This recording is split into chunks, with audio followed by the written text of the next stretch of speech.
The Bhagavad Gita and Self-Realization. Excerpts from the 12th lecture.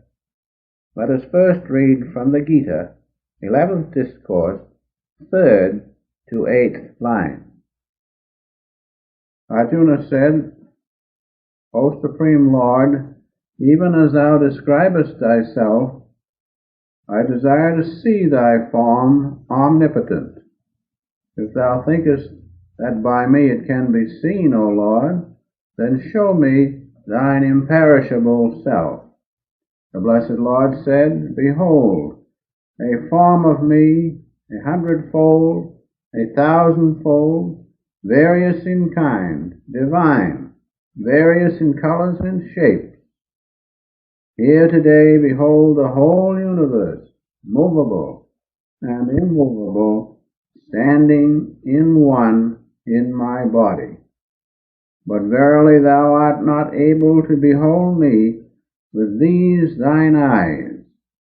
The divine eye I give unto you. Behold my sovereign yoga. The subject tonight is God alone. And of course, God alone cannot be beheld by outward eyes, but by the single eye. The Master has said these words, mysteries of heaven and earth are revealed when you seek Him alone. That is, when you know God alone to the exclusion of all outward consciousness and emotions within, then He can show you the mysteries of heaven and earth. And so we have to continually work to realize God alone. We have to watch our moods. The moods keep us attached to outward consciousness. Secondly, we have to keep saying, I have God. That is, in the daytime of delusion, you have to remember that you are infinite. And then thirdly, you must give long meditations at night.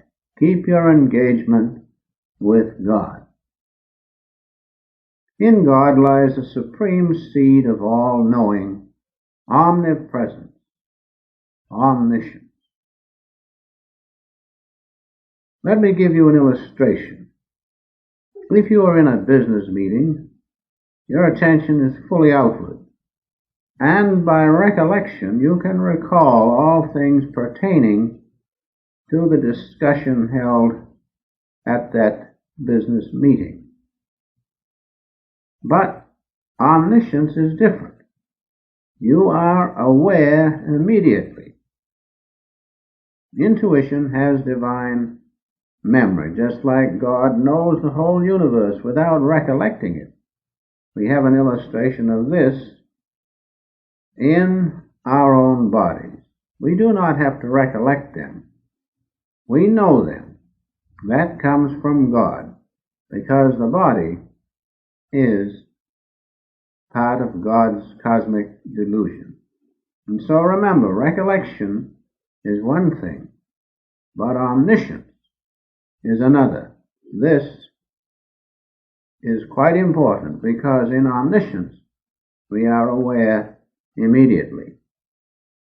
Now God alone is realized by samadhi. Samadhi means dissolving the images of matter and mental perceptions in the cosmic light. Everything came from that light. Everything can be dissolved in that light. And when you have the consciousness of that light, you have omniscience. Therefore, the Master has said this, be rich in the light, and when you want anything, you can have it. Be rich in the light means to be one with the light, to the exclusion of every other phase of outward consciousness and emotion. As long as there are desires in the heart, so long the spiritual eye will be prevented from opening. But when we exclude all other things, and the heart is of pure gold, then the spiritual eye will open. Another thing the Master said was this. He said, never be afraid. Never be afraid. Realize that God is with you always. If we concentrate better on the heart center and will center, this surrounds us by a high voltage of superconsciousness, and nothing can touch us. Nothing can disturb our peace. Now the subconsciousness stays in the lumbar region. But if we can remain in the heart center and above, that is, if we can keep our consciousness above the heart center, nothing can disturb us. Now in answer to the question, how may the Master come to me? He may come to you in any form which God manifests when you realize God alone, as the light, as the sound of the great holy vibration, or he may come, the light may form a vision of the likeness of the Master. But greatest of all is the bliss of superconsciousness, which is from God. And as the Master is one with God, so when you feel that superconsciousness, the Master is with you.